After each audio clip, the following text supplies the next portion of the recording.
older gentleman, and he was very friendly and amicable. And his name was Judge Klein. So I was there at the moving parties table. Remember, the moving party, the petitioner or the plaintiff, his table is always next to the jury box.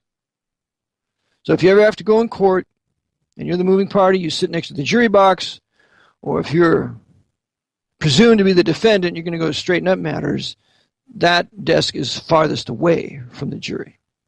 Always remember that. So I was sat down there, and I brought my young son with me, who's taller than me now, Jordan, to sit behind me. He was in a nice suit. I was in a nice suit. And I had my special black hat with me that was given to me by a dear Irish brother in Christ. Yes, that's you, Brother Eric. That hat was with me. Got several compliments on it. And the hat was on the table. I've had my Bible on the table and had my Vatican Assassin's e-book on the table there too. Because I thought if I have to bring up some of these matters, I will. And the tipstaff, that's called the bailiff, but here in Pennsylvania they're called the tipstaff. The tipstaff came to me and says, "Are you ready, Mr. Phelps?" I said, "Yes, I am." So he hit the gavel, and out comes the judge, and the judge takes his bench. And he says, "Okay, Mr. Phelps, we're ready to begin." And I said, "Okay." I said, "Just for the record, Judge," no, I didn't say that. I was going to, but didn't. See, I got a copy of Judge Tilwalk's oath, but I didn't get a copy of Judge Klein's oath because I didn't know he was going to be there, you know?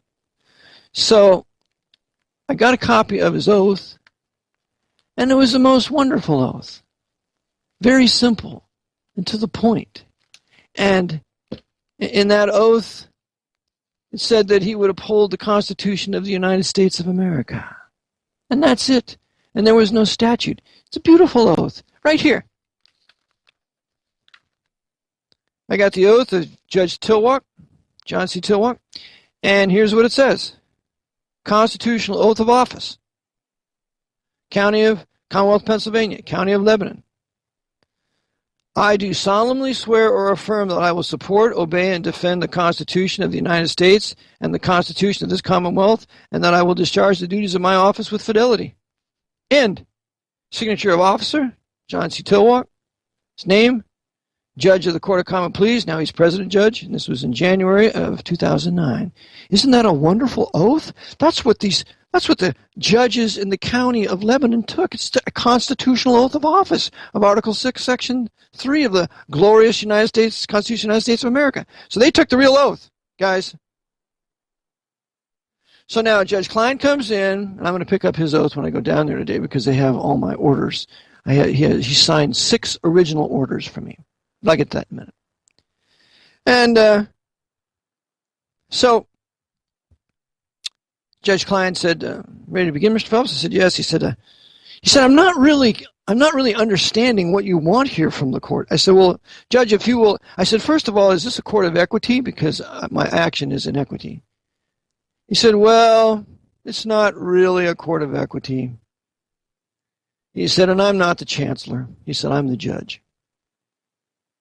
I thought, okay, I'll remember that. Because you know why he said that? Because there's no such thing as a court of equity today. They're all constitutional courts created by the state of Pennsylvania, Commonwealth of Pennsylvania, and the judges are all under a constitutional oath, but the Constitution's been temporarily set aside for this present state of national emergency, and they were flying their military colors in the county court there. U.S. flag and the state flag. Both flags trimmed in gold fringe, as you will see in every movie that you ever watch. All the flags are trimmed in gold fringe. So, because we're in a state of war, which is equal to a state of declared national emergency. Right? So I went on and I said, "Okay, Judge, I just wanted to clarify that for the record." There was a court reporter there, a pretty lady. He also said to me, "Mr. Phelps, would you please slow down in speaking?" He says, "So my court reporter can record what you're saying." I said, "Oh yes, I'll do that. In fact, my sister's a court reporter, so I'll think of you as my sister when I'm here." I mean, we almost had an informal conversation. And He said to me, I looked over your exhibits, and he said, I see you have a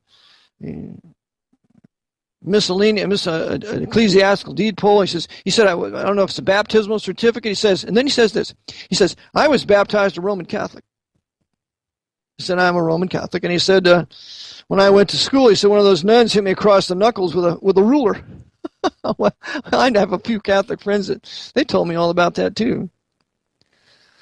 Those nuns can be vicious, which made me chuckle. And then he brought up Augustine. And I said, well, have you read his confessions? And I mean, this is going on right in court, okay? Have you read the confessions of Augustine? And meanwhile, there's two white cops in the court there, tattooed to death. They got the tattoos all over their arms. They got the short sleeve shirts on, you know. And I have the clerk of court. He's sitting up there next to the court reporter. Clerk of court's kind of up below the judge on my right, and she's on the left. And then we have the tipstaffs, a couple of them in the room there, but there's nobody else there except my little son Jordan sitting behind me. I brought him up to the right before entering the bar. I said, right here. We entered the bar, yeah. And I said, Jordan, you sit right here behind me. So he sat there. I'm getting carried away here? Well, I'm getting carried away a little more on the other half. So, Brother Eric John Phelps telling you about what happened to me in court yesterday and the wonderful thing that the judge did. We'll be back in a moment, 24/7, World Radio.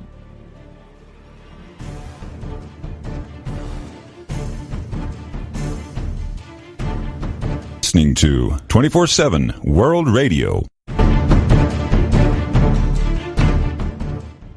Eric John Phelps back again.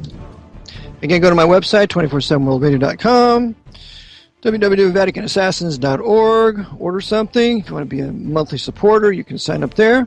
Send your gifts to RBT, Reformation Bible Trust, P.O. Box 306, Newmanstown, Pennsylvania, 17073. Always looking for more supporters. Looking for especially you white men to give $50 a month, as it's our responsibility to resist the Jesuit power structure.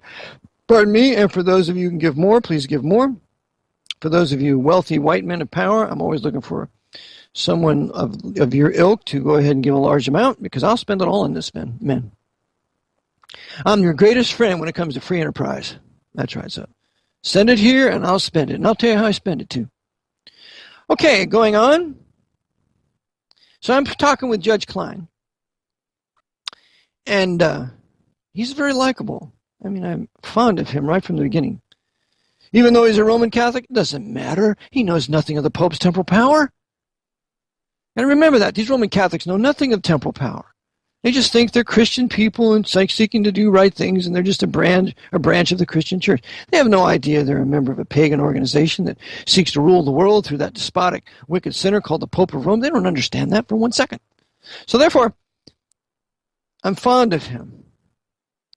And he says, well, if you'd like to begin, I said, that would be fine. So I start in on telling him what I want. Judge, I am seeking a decree from your court that I'm the heir and beneficial owner by nature, not by characteristic. See, anything by characteristic is man-made, like a corporation. Anything by nature is God-made. And these distinctions are set out in equity if you read Gibson's Suits in Equity. You have title by characteristic, or you have title by nature. So I said, I want to be decreed to be the heir and beneficial owner. Of course, when you have a beneficial owner now, that's title of equity. That's you hold equitable title. If you're a beneficiary, there's a trust. Okay? So I'm the heir and beneficial owner by nature of the estate of the all caps. Well, we know the all caps is a trust because I'm the beneficiary. So what's the estate? The estate is all the property considered to be trust property. Okay? Which includes the name, the all caps name. You're the beneficial owner of that name. Right? That's what you want to be. That's what I want to be. Because it's part of the trust estate. It's part of the estate of the all caps name. Right? So I said, that's what I want, Judge. And he says, well, I don't really know if I have jurisdiction to do this. I said, well, Judge, I said, I was in Sylvia Rambo's court in Harrisburg. Oh, yes, the senior federal district judge in Harrisburg. I said, yes. Brilliant lady. And she told me in her memorandum that she didn't have subject matter jurisdiction over this issue because I brought a very similar case before her like this. She said she had no subject matter jurisdiction, Judge Klein. And I said, and I got to thinking about it, and I thought, well, she's right. She helped me out. And she told me that she had no subject matter jurisdiction because what I'm doing here is this is a proceeding really in rem. Now, there's two kinds of proceedings in law. One is in personam against a particular individual. Another is in rem. You're proceeding against you're proceeding for title to property. That's in rem. Okay? So this procedure, even though the respondents that I named were John and Jane Doe's 1 through 99, and I had to post notice in the paper in the Lebanon Legal Journal, it really was an action in rem. I want to be decreed equitable title to this property. And does anybody else have a higher right? Anybody in the world have a higher right? Does anybody in this courtroom have a higher right? Does anybody in the county have a higher right? Or an equal right? Nobody showed up. I gave them the evidence that I had posted this in the Lebanon Daily News and the Lebanon Legal Journal. Thank you very much, Mr. Phelps. I need to have that. Then I gave him a copy of my double authenticated birth certificate on the face of which I made a trust by simply writing the writings that you do. Accepted by grantee, conveyed or assigned by grantor settlor to the trustee, to Secretary of Treasury, trustee, on special deposit. Without recourse, date it and sign it. Done. You just made a trust out of that document. So I handed that to him. So he had 3 original documents there. And as I'm going on, I talked to him about Judge Rambo. He said, oh, yes, Judge Rambo. I said, she told me I didn't have subject matter jurisdiction. And I said, well, I got to thinking about it, and she was right, because she has no jurisdiction over property, over land. The federal district court has no jurisdiction over land unless it's a federal piece of land, Washington, D.C., or a federal state park or something like that. But as far as land in the states, the federal courts have no jurisdiction over land, and they have no jurisdiction over property on that land, other than a bankruptcy suit. So I'm thinking, hey, I don't belong here in federal district court. It cost me $400 to file this there. And, $400, I'm entitled to an opinion, so Judge Rambo gave me her opinion. And so that cost me $400 to get that opinion, saying that she didn't have subject matter jurisdiction there. And now I realize it's a jurisdiction on a state level. And where is that? In a county court, because a county court is a court of original jurisdiction over all the property, over all the residents of that county. And I'm a non-statutory private resident.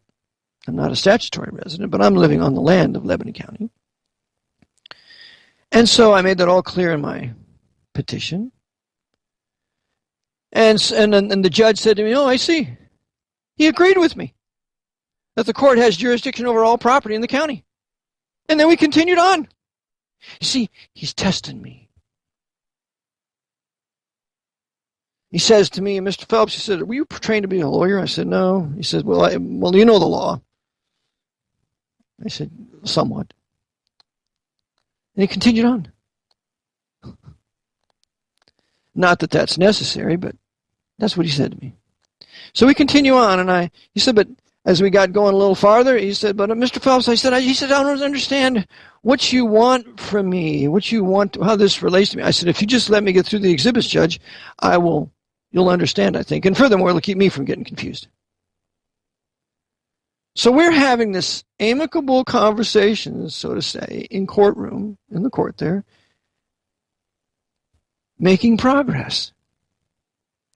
And then, as I go through the exhibits, one by one, I'm showed the exhibit 1, I'm a living man. I was born on such a day, and to my natural parents, I was given this name by them, and I'm the living, breathing man. No objection. He says nothing. Because remember, generally in a court of military jurisdiction, they can't see the living man. They can only see the artificial entity of the Trading with the Enemy Act amended by the Emergency Banking Relief Act. So he doesn't say anything. Then he goes on, and I go on about the release. I released all interest in all legal interests of suretyship and trusteeship in the estate of so-and-so. So I'm not trustee anymore. In addition to that, he has a Form 56 that I filled out and sent to the IRS that I'm no longer I'm the terminating fiduciary and appointing the Secretary of Treasury to be the new fiduciary, the new trustee of the all caps account, of the all caps name. He's got that on the record. He's got on the record that I'm the beneficial owner of all the income to the all caps name. That I'm not the all caps name. That I'm a private American non-citizen national without a social security number. Yet I'm the beneficial owner of the income of anything that goes to that all caps name. I'm the beneficial owner of the property of the trust res that goes to that all caps name because the all caps name is a trust. And I'm the beneficiary. Secretary of Treasury's trustee. Okay? So, he says to me, we got off on the discussion of what happened on March 9th, 1933. I forget how it came up, but I said, Judge, I said, on March 6, 1933, FDR put forward his proclamation 2039, pardon me. 2039, declaring a state of national emergency over the banking crisis, which FDR and Joe Kennedy and all those other sinners had caused. Roman Catholic Joe Kennedy, not a Malta, caused the Great Depression, caused the banking crisis, was the big short seller. I cover all this in my course in my book. So therefore, I said, and then on March 9th, 1933, Judge, the Congress, with the Emergency Banking Relief Act, approved and confirmed that proclamation. And FDR came around along later the day with his proclamation 2040 and continued it. And I said the Banking Act was unseen. There wasn't a congressman there that had a copy to read. Only the chair had it. So nobody knew what they were passing, and they only had 20 minutes debate for it and 20 minutes against it, and they're passed it. And the judge says to me, well, Mr. Phelps, he says, I don't see why you're proceeding in this court to resolve what appears to be a federal problem. I said, it's not a federal problem. I said, the problem, Judge, is not with the federal government. The problem is with me, because I was too stupid and ignorant to realize I was surety for this all-caps entity that had been seized on March 9th, March 6th, and confirmed on March 9th, 1933. The problem was my fault, and in my filings with this court, I have ceased to be surety pursuant to Proverbs 11:15. I am no longer fiduciary. I am no longer trustee for this all-caps entity, Judge. I'm its beneficiary.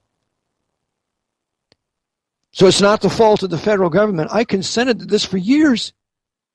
And the reason I don't know it, and I'm thinking to myself, the reason I didn't know it, because I was busy watching the football games and the basketball games and the hockey game and all the game and all the nonsense to keep my mind numb to the fact that there was a problem. But the real problem was me. See? It's like in the charge of the Light Brigade. We've met the enemy, and it is us. So the judge didn't say anything after that. And so finally he says, this has been going on for maybe about 20 minutes, 25 minutes. He says, well, Mr. Phelps, I'm ready to sign an order. I knew it. The Lord had shown me that morning the judge was going to do it. He said, but do you have an order for me to sign? I said, well, yes, I do, Judge. And I couldn't find it. I couldn't find it. I'm pagan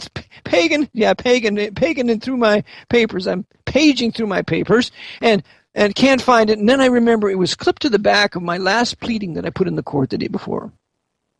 So I got it out. I said, yeah, here's the decree, Judge, right here. So the tip staff comes, takes it from me, he gives it to the judge, and he says, decree. And now the so-and-so day, review determination and petitioner's testimony, please, and give us upon absent party. And he reads it all, and then he goes on. He says, this is further decree the court shall appoint a local trustee to administer the estate of Eric John Phelps. Trustee's duties to include so-and-so. He said, I can't appoint a trustee. He said, I might be in violation of the Trustees Act if I appoint a trustee. So now he's referring to something statutory in his military jurisdiction. I mean, he's giving me equity here, but he has the right to jump over into something statutory if he wants to. And he said, so I'll sign the first part of this. He said, but I'm going to mark out the rest that you have here. I said, okay, that's fine. Because you see, the trustee must be the Secretary of Treasury. It has to be someone who can marshal the accounts and give an accounting of all the accounts. That's got to be a federal trustee, hence the Secretary of Treasury. So he lined out everything, my last paragraph there, and he said, I'll sign this. I said, well, Judge, I said, no. I said, I want to type up a new one so it looks clean. He said, okay, go ahead and type up a new decree, and I'll sign it when you line out what I have lined out here. And he says, and just have my name there, Samuel A. Klein. By the way, I spell my name for the court, upper and lower case. He said, that's how I spell my name. And so he writes on my order here that I was supposed to amend. He writes his name, capital S, lowercase a, M-U-E-L, capital A, period, Klein, K, capital K, L-I-N-E. And so with that, he gives it to me. I said, okay, Judge, I'm going to get it redone. I'll be back here this afternoon for you to sign. He said, bring it up to my office, have it brought up, and he said, I'll sign 5 copies for you, 5 originals. So I did that. Brought it back. They ran it up to his office.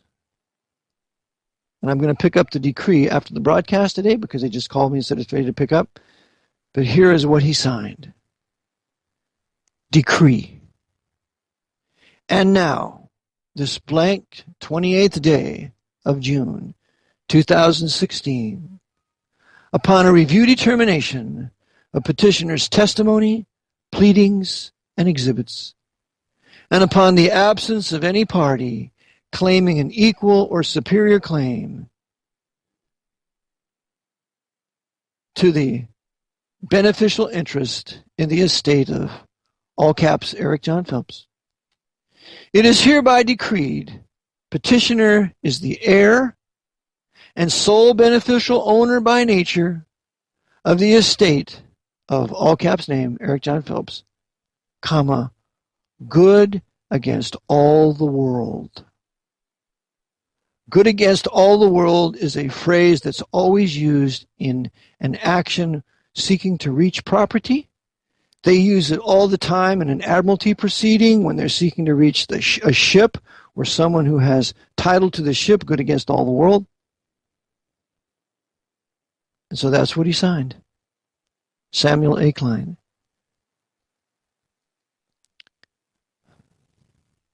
You know what this means? This means that I am not the all caps name. What this means is if there's ever a proceeding against this all caps name, it doesn't include me. Hence, the court lacks in personam jurisdiction over me. That means you cannot be civilly sued once you put this decree in the record. It also means, I maintain, that at arraignment where you stop a criminal action, this is what's brought up. It's not me. I am the beneficial owner of that name and all of its estate, good against all the world. And you have no right to use it for your benefit. Case abated. And we're out of here. That's what this means. Be back in a moment. 24/7 World Video. I trust you're enjoying this. This is a result of 30 years of work. And I'm going to make it available to you, my students, if you want it. Back in a moment after prayer and reflection.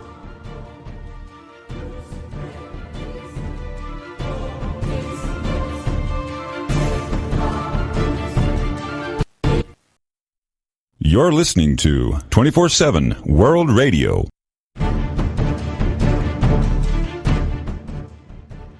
Continuing with 50 Years in the Church of Rome by our most beloved Charles Chineke. Continuing on page 525 of his original work, 50 Years of the Church of Rome. So again, this is chapter 49. Continuing, we read. Pardon me. 2 hours later, I was knocking at the bishop's door. He received me with icy politeness. My lord, I said, you already know why I'm in your presence. Here is a letter from you accusing me of a crime which is not specified under the testimony of accusers whom you refuse to name. And before hearing me and confronting me with my accusers, you punish me as guilty. You not only take away my honor with that unjust sentence, but my life. I come in the name of God and his Son, Jesus Christ, to respectfully ask you to tell me the crime of which I am accused, that I may show you my innocence. I want to be confronted with my accusers, that I may confound them. The bishop was at first evidently embarrassed by my presence. His lips were pale and trembling, but his eyes were dry and red, like the tiger's eyes in the presence of his prey. He answered, I cannot grant your request, sir. Opening then my New Testament, I read, quote, receive no accusation against a priest, except under 2 or 3 witnesses. 1 Timothy 5:19. Okay, this is the Douay version of the Bible. I added, quote, it was after I had heard this voice of God and of his holy church that I consented to be a priest. I hope it is not the intention of your lordship to put aside this word of God and of his church. It is not your intention to break that solemn covenant made by Christ with his priests, and seal with his blood? With an air of contempt and tyrannical authority, which I had never suspected to be possible in a bishop, he answered, quote, I have no lesson of scripture or canonical law to receive from you, sir, and no answer to give to your impertinent questions. You are interdicted. I have nothing to do with you, unquote. These words, uttered by the man whom I was accustomed to consider as my superior, had a strange effect upon me. I felt as if awakening from a long and painful dream. For the first time I understood the sad prophecies of the Reverend Mr. Broussard, and I realized the horror of my position. My ruin was accomplished, though I knew that that high dignitary was a monster of hypocrisy, injustice, and tyranny. He had, among the masses, the reputation of a saint. His unjust sentence would be considered as just and equitable by the multitude over whom he was reigning supremely. At a nod of his head, the people would fall at his feet and obey his commands to crush me. All ears would be shut and all hearts hardened against me. In that fatal hour, for the first time in my life, my moral strength and courage failed me. I felt as if I had just fallen into a bottomless abyss out of which it was impossible to escape. What would my innocence, known only to God, avail me when the whole world would believe me guilty? No words can give an idea of the mental torture of that terrible hour, of that horrible hour. For more than a quarter of an hour, not a word was exchanged between the bishop and me. He seemed very busy writing letters, while I was resting my head between my hands and shedding torrents of tears. At last I fell on my knees, took the hands of the bishop in mine, and with a voice half choked with sighs, I said, my Lord, in the name of our Lord Jesus Christ and in the presence of God, I swear that I have done nothing which could bring such a sentence against me. I again implore your lordship to confront me with my accusers, that I may show you my innocence. Unquote. With a savage insolence, the bishop withdrew his hands, as if I had contaminated them, and said, after rising from his chair, you are guilty. Go out of my presence. 1,000 times since, I have thanked my God that I had no dagger with me, for I would have plunged it into his heart. But, strange to say, the diabolical malice and dishonesty of that depraved man suddenly brought back my former self-respect and courage. I at once took the stern resolution to face the storm. I felt in my soul that giant strength which, often, God himself implants in the breast of the oppressed when he is in the presence of his merciless tyrants. It seemed that a flash of lightning had passed through my soul after having written in letters of fire on the walls of the palace, quote, "Mystery of iniquity," unquote. Relying entirely on the God of truth and justice, who knew my innocence and the great perversity of my oppressor, I left the room without saying a word and hastened back to Longueuil to acquaint the Reverend Mr. Broussard with my firm resolution to fight the bishop to the end. He burst into tears when I told him what had occurred in the bishop's palace. Quote, "Though innocent, you are condemned," unquote, he said. Quote, "The infallible proof of your conscience, of your innocence, is the cruel refusal of allowing you to be confronted with your accusers. You were guilty. Were you guilty? They would be too glad to show it by confounding you before those witnesses. But the perversity of your accusers is so well known that they are ashamed of giving their names. The bishop prefers to crush you under the weight of his unmerited reputation for justice and holiness. For very few know him as we do. My fear is that he will succeed in destroying you. Though innocent, you are condemned and lost. You will never be able to contend against such a mighty adversary," unquote. "My dear Mr. Broussard, you are mistaken," I replied. "I never was so sure of coming out victorious from a conflict as today. The monstrous iniquity of the bishop carries its antidote with itself. It was not a dream I saw when he so ignominiously turned me out of his room.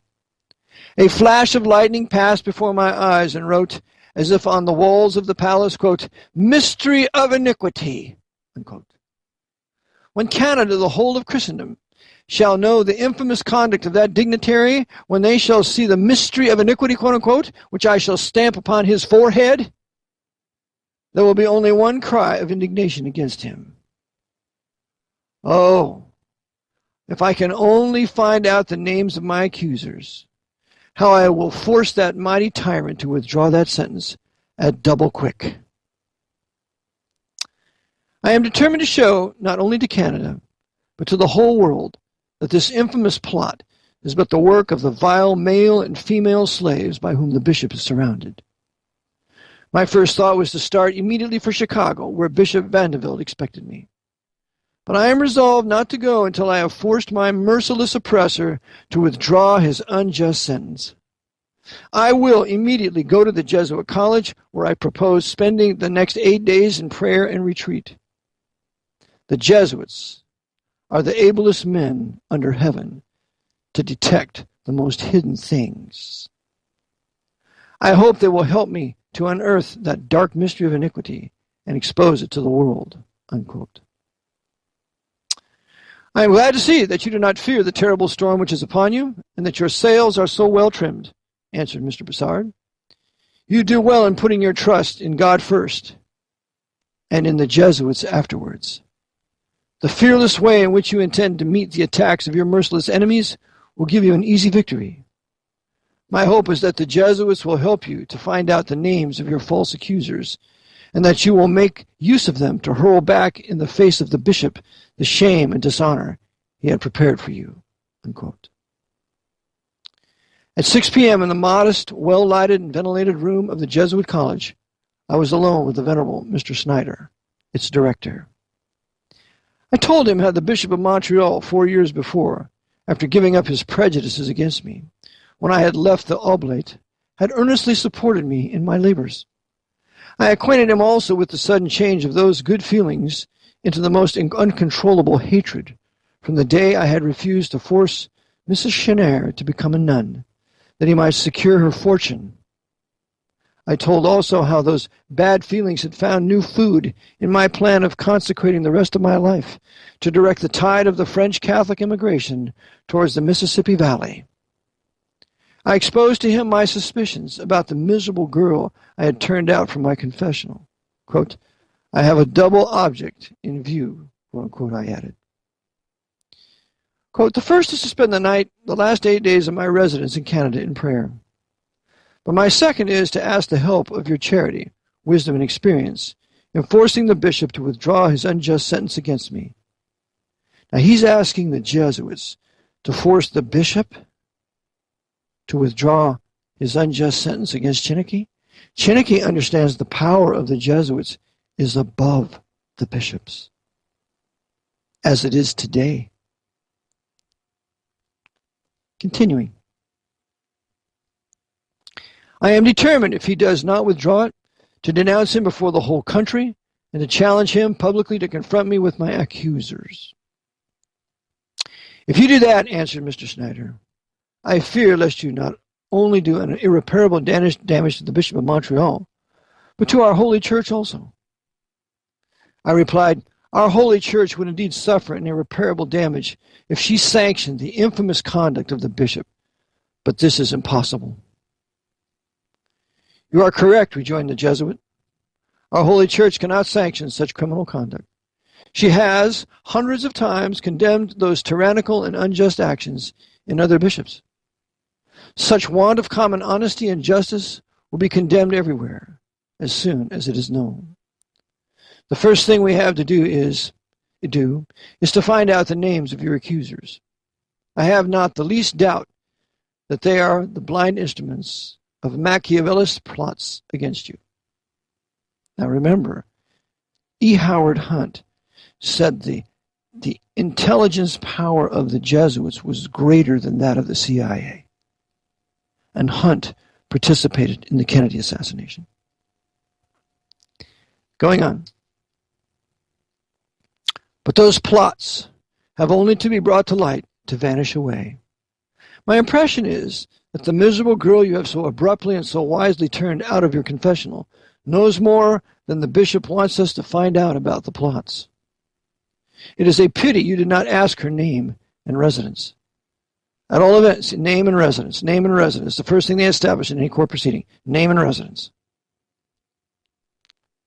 At all events, you may rely on my efforts to persuade our bishop at his personal interest, as well as the interest of our holy religion, is that he should speedily withdraw that sentence, which is a nullity by itself. It will not be difficult for me to show him that he has fallen into the very pit he has dug under your feet. He has taken a position against you which is absolutely untenable. Before your retreat is at an end, no doubt he will be too happy to make this peace with you. After the Jesuits are finished with him. Only trust in God and the Blessed Virgin Mary, and in the Blessed Virgin Mary, and you have nothing to fear from the conflict.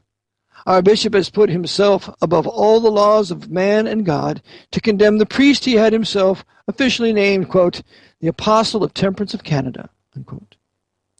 There is not a single man in the church who will allow him to stand on that ground. The 200,000 soldiers you have enrolled under the holy banners of temperance will force him to retract his too hasty and unjust sentence, unquote. It would be too long to repeat here all the encouraging words which that wise Jesuit uttered. Father Snyder was a European priest who was in Montreal only since 1849.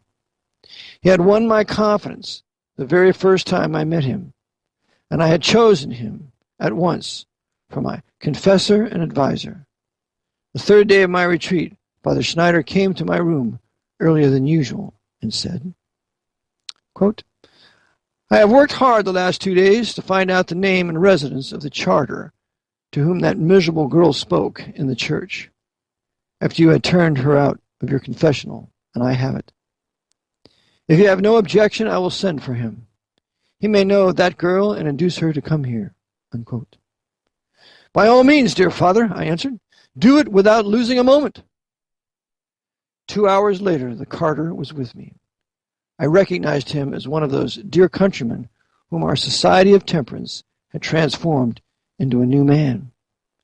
I asked him if he remembered the name of the girl who, a few days before, had spoken to him in the church after going out of my confessional. Yes, sir, I know her well. She has a very bad name, but she belongs to a respectable family. I added, do you think you could induce her to come here by telling her that a priest in the Jesuit college wants to see her? But do not give her my name. He answered, Nothing is more easy. She will be here in a couple of hours if I find her at home. At 3 p.m., the carter was again knocking at my door and said with a low voice, "The girl you want is in the parlor. She has no idea you are here, for she told me that you were now preaching in St. Constance. She seems to be very angry against you and bitterly complains against your want of courtesy the very first time she went to confess to you." "Is it possible that she told you that?" I replied. "Yes, sir.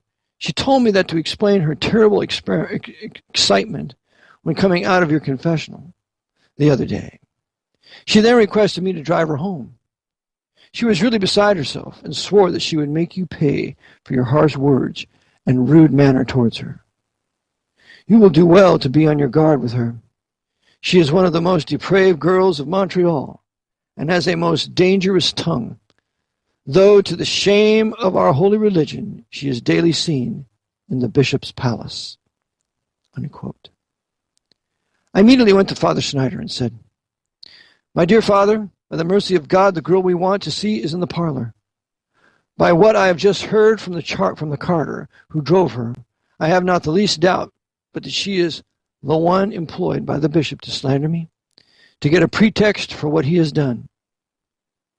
Please come with me to witness my innocence. But take your gospel, ink, paper, and pen with you." Unquote. "All right," answered the Jesuit. 2 minutes later, we were in her presence. It is impossible to describe her dismay when she saw me. She came near fainting. I feared she would not be able to utter a word. I spoke to her very kindly and ran to get a glass of cold water, which did her good. When she recovered, I said to her, with a tone of mixed authority and kind firmness, "You are here in the presence of God and 2 of his priests.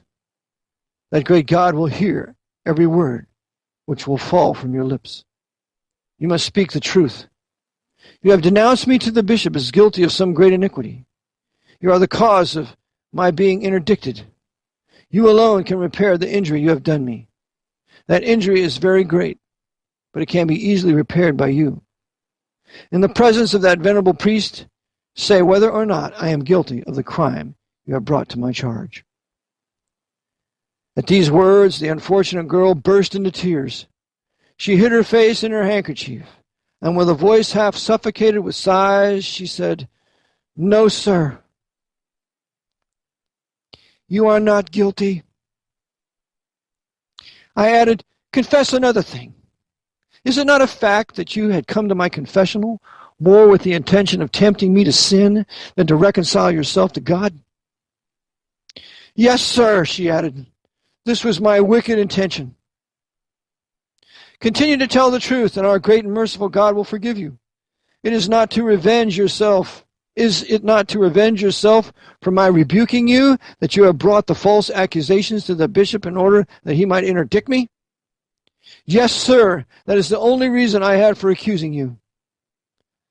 After Father Schneider had made 4 copies of those declarations, signed by him as witness, and after she had sworn on the gospel, I forgave her the injury she had done me. I gave her some good advice and dismissed her. "Is it not evident," I said to Father Schneider, "that our merciful God never forsakes those who trust in him?" "Yes, I never saw the interposition of God so marvelously manifested as in this perfect deliverance from the hands of your enemies. But please tell me why you requested me to make 4 copies of her sworn declaration of your innocence. Was not one sufficient?" asked Mr. Schneider. I answered, "One of those copies was for the bishop. Another will remain in your hands. Mr. Broussard will have one, and I need one for myself. For the dishonesty of the bishop is so evident to me now that I think him able to destroy the copy I will send him, with the hope, after its destruction, of keeping me at his feet. If he does that new act of iniquity, I will confound him with the 3 other authentic copies which will remain. Besides, this unfortunate girl may die sooner than we expect. In that case, I would find myself again with the bishop's knife on my throat, if I had no other retraction to the perjured declaration which he has persuaded her to give him." Unquote. You are right, replied Father Schneider. Now the only thing for you to do is to send that retraction to the bishop with a firm and polite request to retract his unjust sentence against you. Let me do the rest with him. The battle is over. Do you see the power the Jesuit knows he has? They all know it. Do you know the power the Jesuit had over Nancy Pelosi when she was sworn into the office of Speaker of the House, and she had the Jesuit president of the University of San Francisco speak for her? You see, he was her master, just as the Jesuit here is the master of the bishop. It has been fierce but short. However, thanks be to God, you have a most complete victory over your unjust aggressors. The bishop will do all in his power, no doubt, to make you forget this darkest page of his life, unquote. You know, that also reminds me of another quote. In the book Will, the autobiography of G. Gordon Liddy, G. Gordon Liddy, the one who shot Officer Tippit in Dallas on November 22nd, 1963, G. Gordon Liddy, in his book Will, is his autobiography, wrote something to this effect. He said, the Jesuits of Fordham rule the world, and they enjoy it. That is in G. Gordon Liddy's book Will, W-I-L-L, the autobiography of G. Gordon Liddy. You've got to get that book and make it part of your library. G. Gordon Liddy knows who's the power. The shrewd Jesuit was correct in his previsions.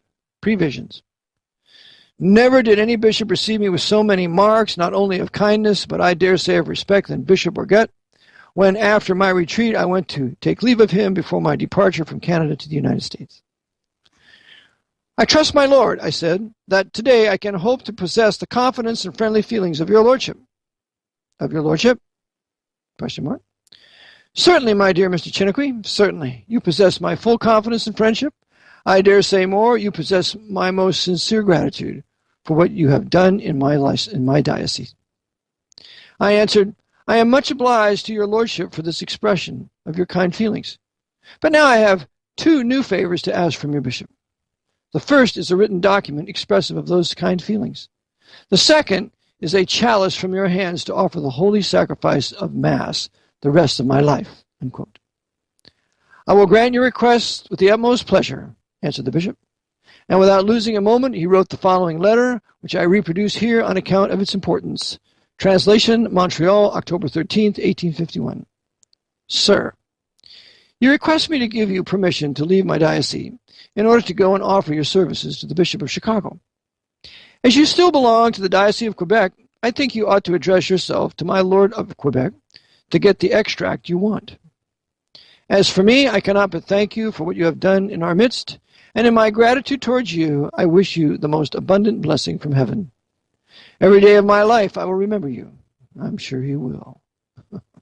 You will always be in my heart, and I hope that on some future day the providence of God will give me some opportunity of showing you all the feelings of gratitude I feel towards you. Yeah, like a knife to the heart. I remain your most obedient servant, Ignace, Bishop of Montreal. Reverend C. Chiniquy. Though that letter was a most perfect recantation of all he had said and done against me, and was of immense value to me in such circumstances, the bishop added to its importance by the exceeding kind manner in which he handed it to me. As he was going into another room, he said, quote, I will give you the silver chalice you want to offer the holy sacrifice of Mass the rest of your days, unquote. But he came back and said, my secretary is absent and has the key of the trunk which contains those vases. It makes no difference, my lord, I replied.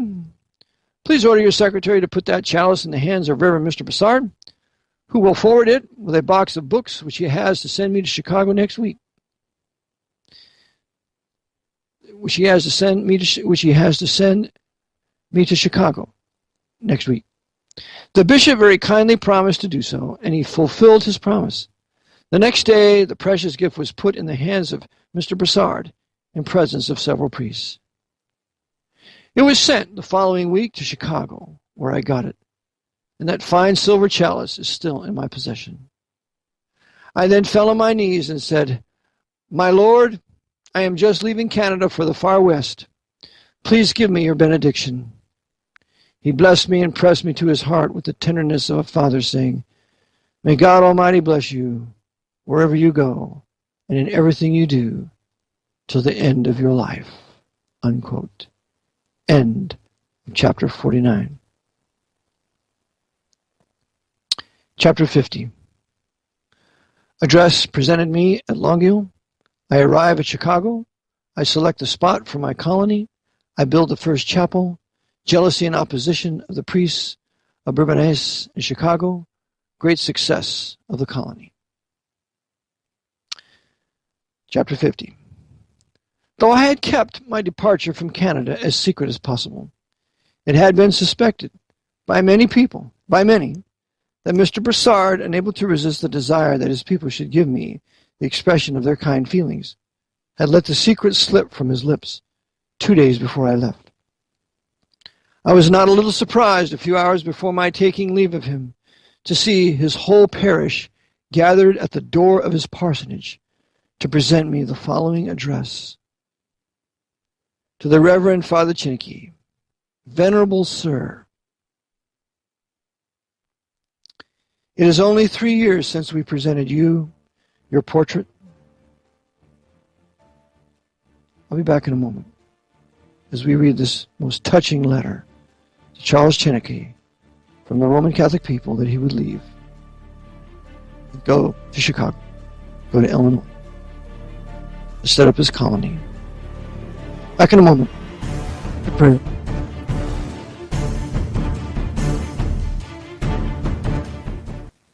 You're listening to 24/7 World Radio.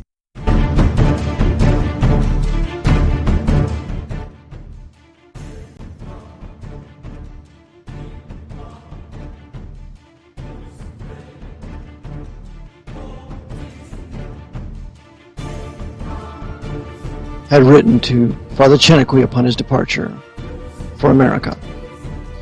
Venerable Sir, it is only 3 years since we presented you your portrait, not only as an expression of our gratitude for your labors and success in the cause of temperance in our midst, but also as a memorial which would tell our grandchildren the good you have done to our country.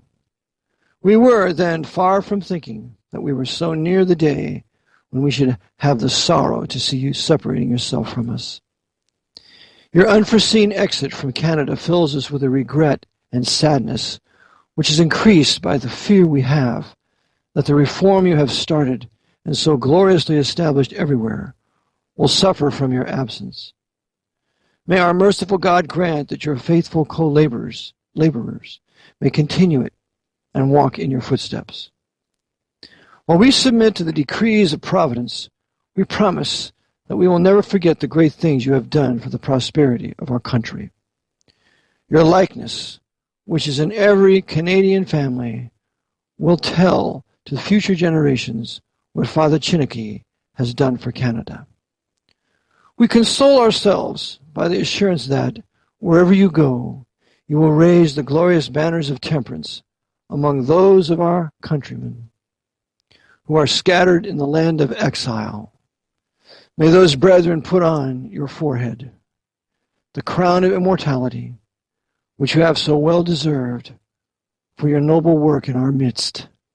Signed, L. M. Broussard, priest and curate, M. Hicks, vicar, and 300 others.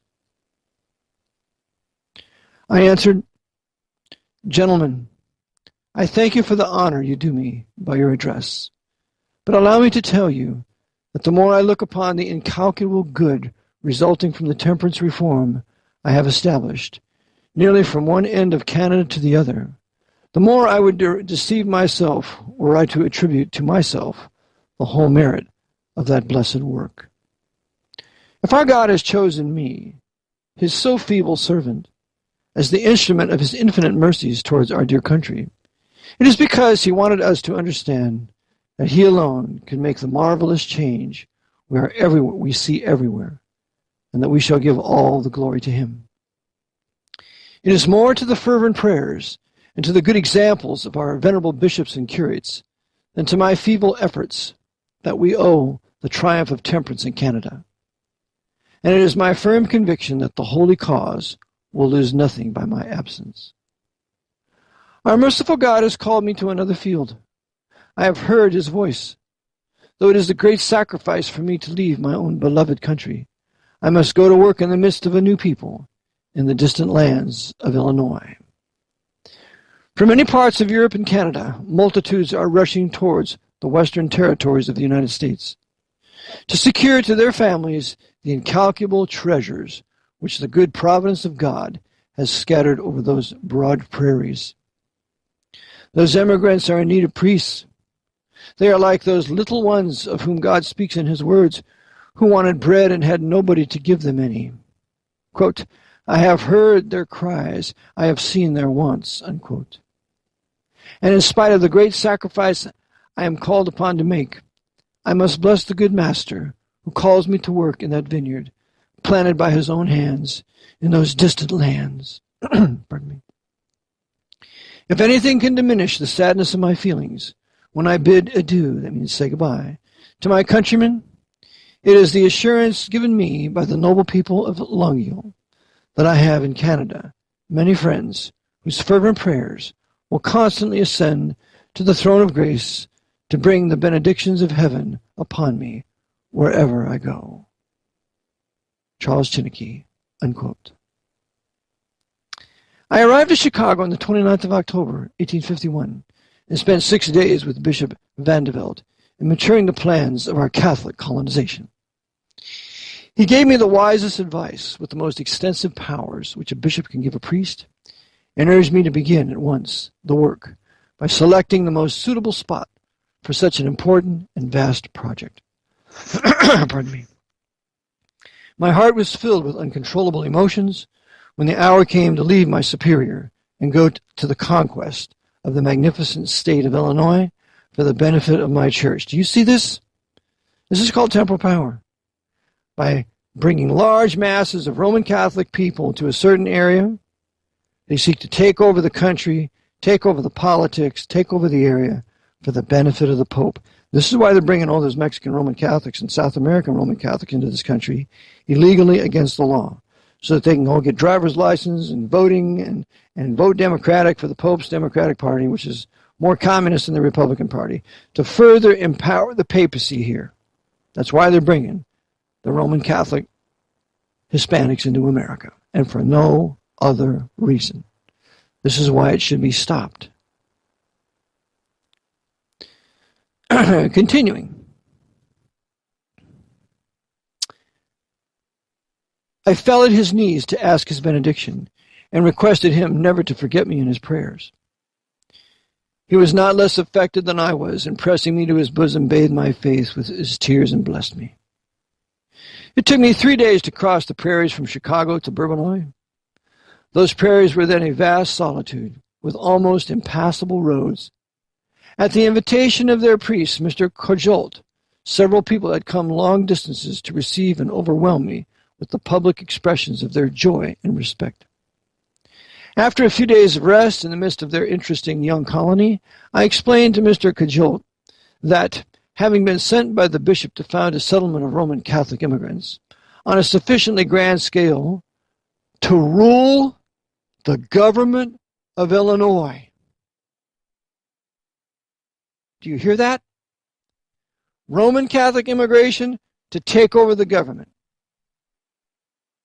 just as it has done here in America, coming in through Ellis Island by the millions, taking over the major cities in the north and the west and the south, and ruling this country from east to west, north to south, overseen by the Jesuits ruling 28 universities. That's America. Continuing, or I should say that's the United States under military government of the Pope, to be ruled for his benefit, through his Commander-in-Chief, Mary Davis Obama, soon to be Hellcat Hillary Clinton, unless the Jesuits are farther along than what I think and will put Donald Trump in office. I tend to not think that's what they're ready to do quite yet, because they have to get the guns. Going on. To rule the government of Illinois, it was my duty to go further south in order to find the most suitable place for the first village I intended to raise. But, to my unspeakable regret, I saw that my proposition filled the heart of that unfortunate priest with the most bitter feelings of jealousy and hatred. It had been just the same thing with Reverend Mr. Liebel at Chicago. The very moment I told him the object of my coming to Illinois, I felt the same spirit of jealousy. I felt the same spirit of jealousy had turned him into an implacable enemy. Implacable means unchanging, unable to be convinced otherwise, implacable. I had expected very different things from those two priests, for whom I had entertained till then most sincere sentiments of esteem. So long as they were under the impression that I had left Canada to help them increase their small congregations by inducing the immigrants to settle among them, they loaded me, both in public and private, with marks of their esteem. But the moment they saw that I was going to found in the very heart of Illinois settlements on such a large scale, they banded together to paralyze and ruin my efforts. Had I suspected such opposition from the very men on whose moral help I had relied for the success of my colonizing schemes, I would have never left Canada for Illinois. But it was now too late to stop my onward march. Trusting in God alone for success, I felt that those two men were to be put among those unforeseen obstacles which heaven wanted me to overcome, if I could not avoid them. I persuaded 6 of the most respectable citizens of Bourbonnais to accompany me in 3 wagons in search of the best site for the center of my future colony. I had a compass to guide me through those vast prairies, which were spread before me like a boundless ocean. I wanted to select the highest point in Illinois for my first town, in order to secure the purest air and water for the new immigrants. I was fortunate enough, under the guidance of God, to succeed better than I expected, for the government of surveyors have lately acknowledged that the village of St. Anne occupies the very highest point of that splendid state. To my great surprise, 10 days after I had selected that spot, 50 families from Canada had planted their tents around mine on the beautiful site which forms today the town of St. Anne. That's what I intend to do with Probaptical, by the grace of God. We were at the end of November, and though the weather was still mild, I felt I had not an hour to lose in order to secure shelter for every one of those families before the cold winds and chilly rains of winter should spread sickness and death among them.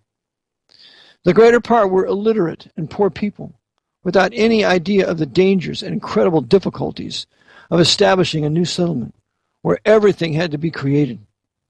There were, at first, only 2 small houses, one 25 by 30 and the other 16 by 20 feet, to lodge us.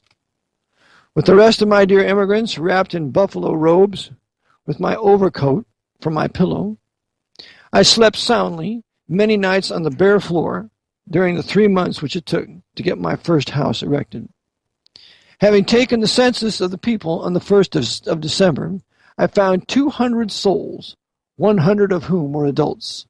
I said to them, quote, "There are not 3 of you, if left alone, able to prepare a shelter for your families this winter. But if, forgetting yourselves, you work for each other, as true friends and brethren, you will increase your strength tenfold, and in a few weeks there will be a sufficient number of small but solid buildings to protect you against the storms and snow of the winter, which is fast coming upon us. Let us go to the forest together and cut the wood today, and tomorrow we will draw that timber to one of the lots you have selected, and you will see with what marvelous speed the house will be raised if your hands and hearts are perfectly united to work for each other. under the eyes for the love of the merciful God who gives us this splendid country for our heritage. That's what the Amish do, by the way. They get together for house raisings. They build that barn or whatever in 1 or 2 days. But before going to the forest, let us kneel down to ask our Heavenly Father to bless the work of our hands and grant us to be of one mind and one heart, and to protect us against the two common accidents of those forests and building works. Unquote. We all knelt on the grass, and as much with our tears as with our lips, we sent to the mercy seat a prayer, which was surely heard by the one who said, "Ask and you will receive." And we started for the forest. The readers would scarcely believe me were I to tell them with what marvelous rapidity the first 40 small but neat houses were put up on our beautiful prairies. While the men were cutting timber and raising one another's houses with a unity, a joy, a goodwill, and rapidity which many times drew from me tears of admiration, the women would prepare the common meals. We obtained our flour and pork from Bourbonnais and Moments at a very low price, and as I was a good shot, 1 or 2 friends and I used to kill every day enough prairie chickens, quails, ducks, wild geese, brants, and deer to feed more people than there were in our young colony. Those delicious viands, which would have been welcomed on the table of a king, and which would have satisfied the most fastidious gourmand, caused many of my poor dear immigrants to say, quote, "Our daily and most common meals here are more sumptuous and delicate than the richest ones in Canada, and they cost almost nothing." When I saw that a sufficient number of houses had been built to give shelter to every one of the first emigrants, I called a meeting and said, "My dear friends, by the great mercy of God in an almost miraculous way, thanks be to the unity and charity which have bound you to each other till now, as members of the same family, you are in your little but happy homes, and you have nothing to fear from the winds and snow of the winter. I think that my duty now is to direct your attention to the necessity of building a 2-story house.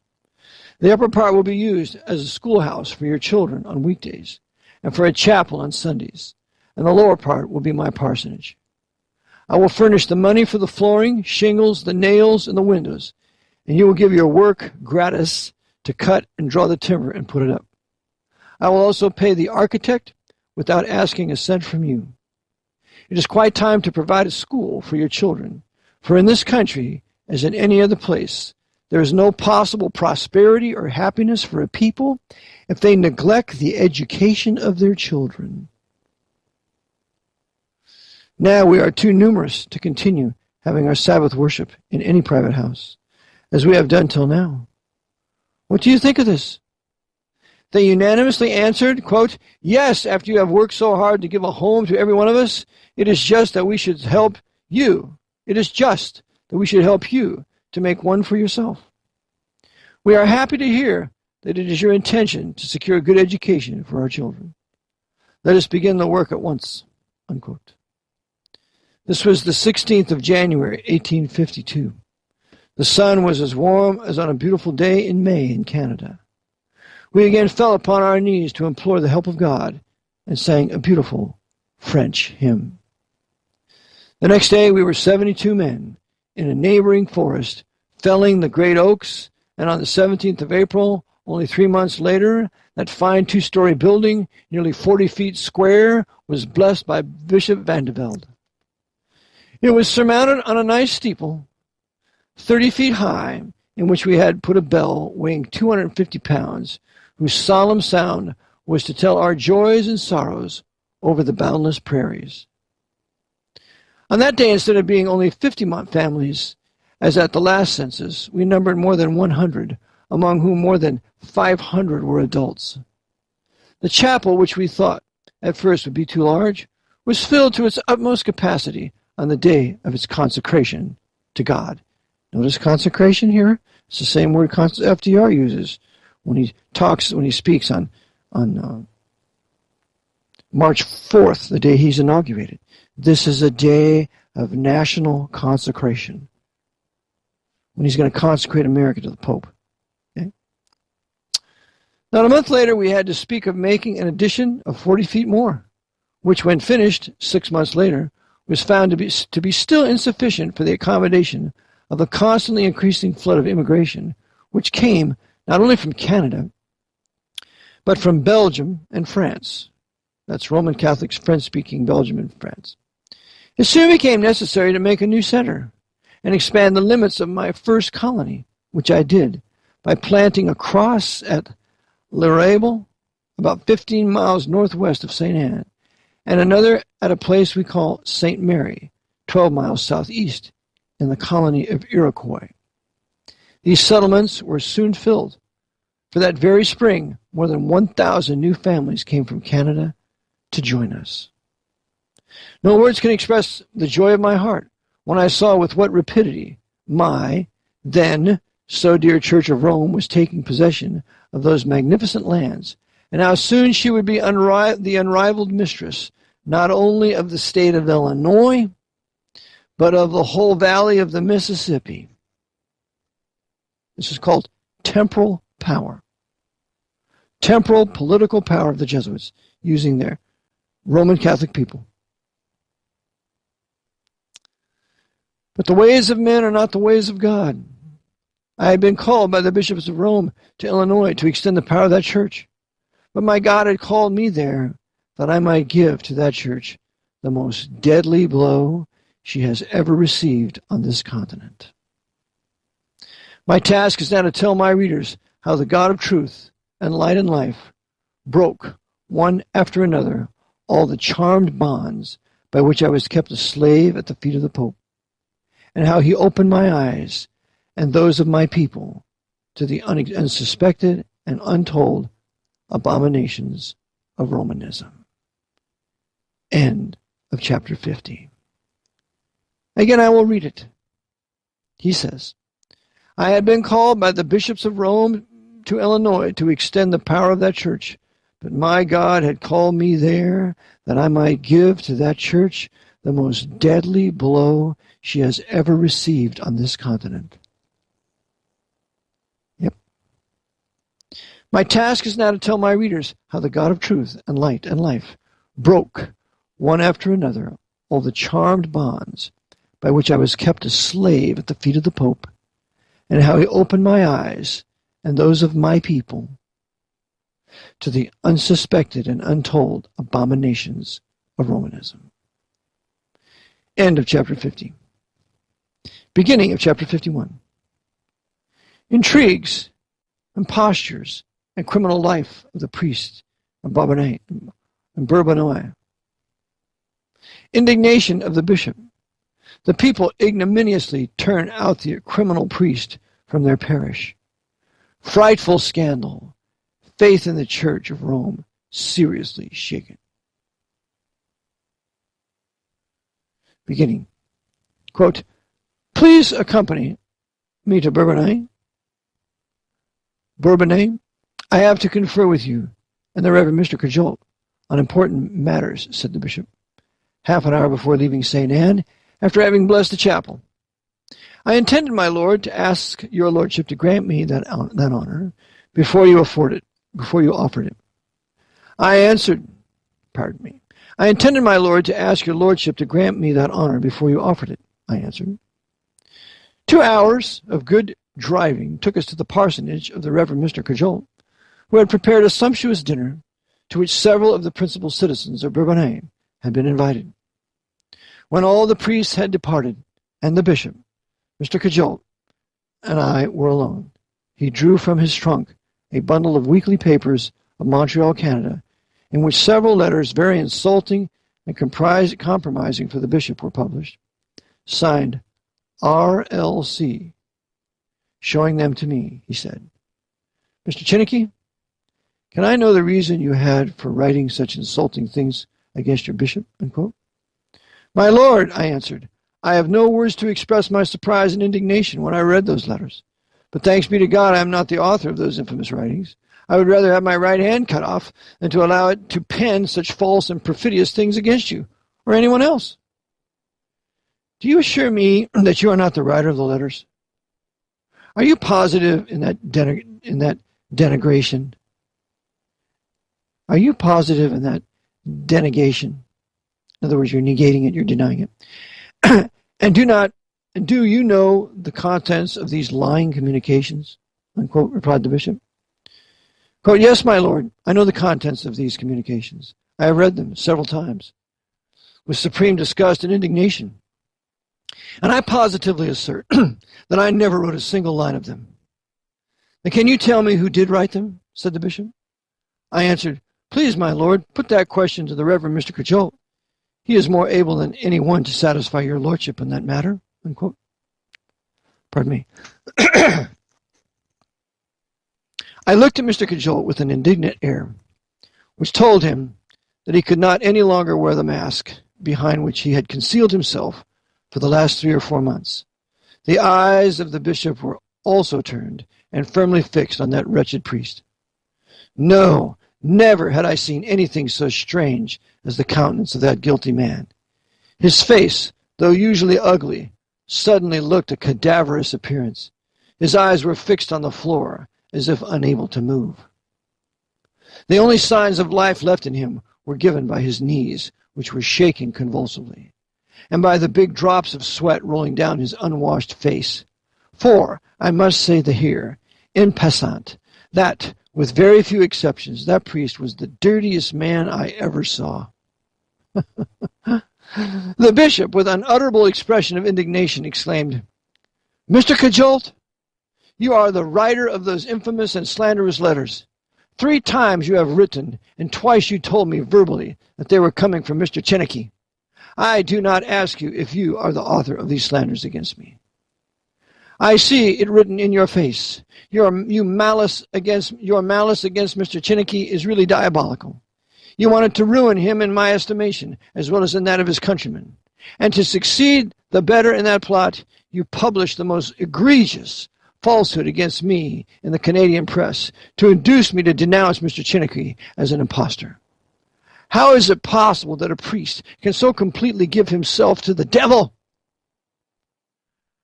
Addressing me, the bishop said, Mr. Chineke, I beg your pardon for having believed and repeated that you were depraved enough to write those calumnies against your bishop. I was deceived by that deceitful man. I will immediately retract what I have written and said against you. Then, addressing Mr. Cajolt, he said again, the least punishment I can give you is to turn you out of my diocese and to write all the bishops of America that you are the vilest priest I ever saw and that they may never give you any position on this continent. Unquote. These last words had hardly fallen from the lips of the bishop when Mr. Cajolt fell on his knees before me and, bathing with his tears my hands, which he was convulsively pressing in his, said, Dear Mr. Chineke, I see the greatness of my iniquity against you and against our common bishop. For the dear Savior Jesus' sake, forgive me. I take God to witness that you will never have a more devoted friend than I will be. And you, my Lord, allow me to tell you that I thank God that my malice and my great sin against both you and Mr. Chineke is known and punished at once. However, in the name of our crucified Savior, I ask you to forgive me. God knows that hereafter, you will not have a more obedient and devoted priest than I. Unquote. We shall end our reading here, chapter 50, with Eric John Phelps, 24/7 World Radio, my website, VaticanAssassins.org, 247worldradio.com. Be a monthly giver. Send your gifts to P.O. Box 306, Newmanstown, Pennsylvania, 17073. And Lord willing, I'll be with you on Friday.